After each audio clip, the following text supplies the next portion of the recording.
नमस्कार साथियों, जय मां रहने वाली। दोस्तों, आज का हमारा पहला प्रश्न है। 7 जून 2020 को विश्व खाद्य सुरक्षा दिवस के अवसर पर FSSAI द्वारा राज्य खाद्य सुरक्षा सूचकांक 2019-20 जारी किया गया। तो खाद्य सुरक्षा दिवस कब मनाया जाता है? 7 जून को। 7 जून को खाद्य सुरक्षा दिवस मनाया गया और उसी दिन FSSAI हमारा food safety security authority of India के द्वारा एक सूचकांक जारी किया गया है 2019-20। दोस्तों, बता दूं, यहाँ सूचकांक खाद्य सुरक्षा से संबंधित है, जिसमें विभिन्न राज्यों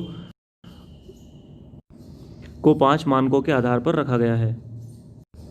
एक बात और यहाँ पे बहुत महत्वपूर्ण है दोस्तों, 7 जून को खाद्य सुरक्षा दिवस मनाया जाता है, जबकि 16 अक्टूबर को विश्व खाद्य दिवस मनाया जाता है। अगला हमारा प्रश्न है, 2019-20 के खाद्य सूचकांक में देश के बड़े राज्यों में गुजरात नंबर 1, तमिलनाडु दूसरे नंबर पर और महाराष्ट्र तीसरे नंबर पर रहा। अगला है, इसका विषय क्या था? तो इसका विषय था सुरक्षा सभी को सारोकार। अगला प्रश्न है, केंद्र शासित प्रदेश में कौन नंबर 1 पर रहा? चंडीगढ़ पहले स्थान पर रहा। दूसरे स्थान पर कौन रहा? दिल्ली। और तीसरे स्थान पर कौन रहा? हमारा अंडमान निकोबार। अगला प्रश्न है, खाद्य सुरक्षा सूचकांक को भारतीय खाद्य सुरक्षा और मानक प्राधिकरण द्वारा जारी किया जाता है। इसको किसके द्वारा जारी किया जाता है? खाद्य सुरक्षा सूचकांक को भारतीय खाद्य सुरक्षा और मानक प्राधिकरण द्वारा जारी किया जाता है।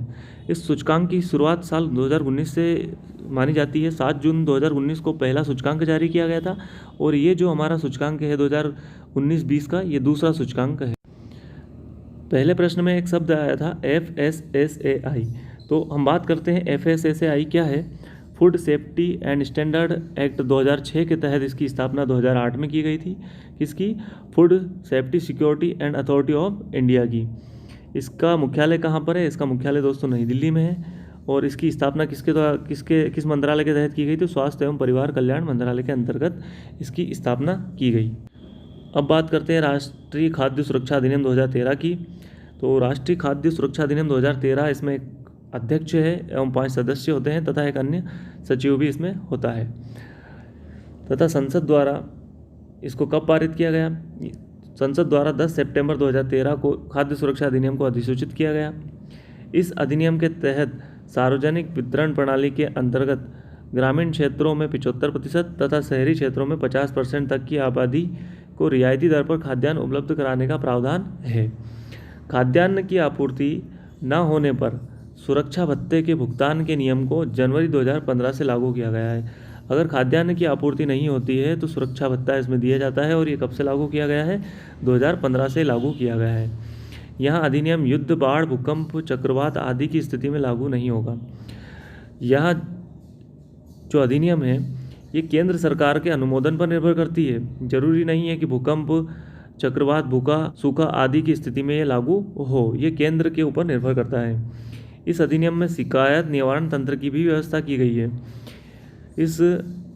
इसके तहत गरीबों को सार्वजनिक वितरण प्रणाली के माध्यम से 2 रुपये प्रति किलोग्राम गेहूँ, जो गेहूँ है 2 रुपये प्रति किलोग्राम, तथा 3 रुपये प्रति किलोग्राम चावल सार्वजनिक वितरण प्रणाली के माध्यम से देने का प्रावधान किया गया है। अगला है हमारा प्रश्न, सार्वजनिक वितरण प्रणाली PDS सस्ते दरों पर लोगों को खाद्यान्न उपलब्ध कराने के लिए लाई गई एक प्रणाली है।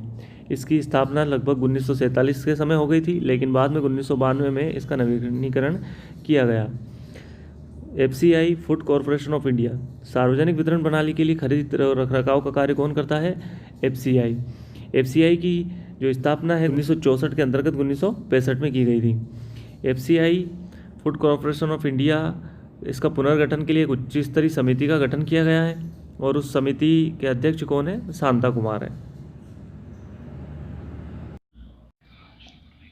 राज्य खाद्य संरक्षण अधिनियम 2013 की किस धारा में राज्य खाद्य संरक्षण आयोग का प्रावधान किया गया है? तो जो हमारा राष्ट्रीय खाद्य संरक्षण अधिनियम है उसकी धारा 16 में राज्य खाद्य संरक्षण आयोग का प्रावधान किया गया है। मध्य प्रदेश खाद्य संरक्षण आयोग का गठन कब किया गया? तो धारा 16 के अनुसार 11 अप्रैल 2017 को मध्य प्रदेश खाद्य संरक्षण आयोग का गठन किया गया। इस आयोग में कितने सदस्य होते हैं? तो इस आयोग में राष्ट्रीय खाद्य संरक्षण आयोग की तरह ही एक अध्यक्ष 5 अन्य सदस्य और एक सचिव होता है। कुल 7 सदस्य इसमें होते हैं, जिनमें से कम 2 महिलाएं होना चाहिए और एक सदस्य अनुसूचित जाति का तथा एक अनुसूचित जनजाति का होना अनिवार्य है। दोस्तों, आज के लिए इतना ही। आगे हम अन्य टॉपिक के साथ आएंगे।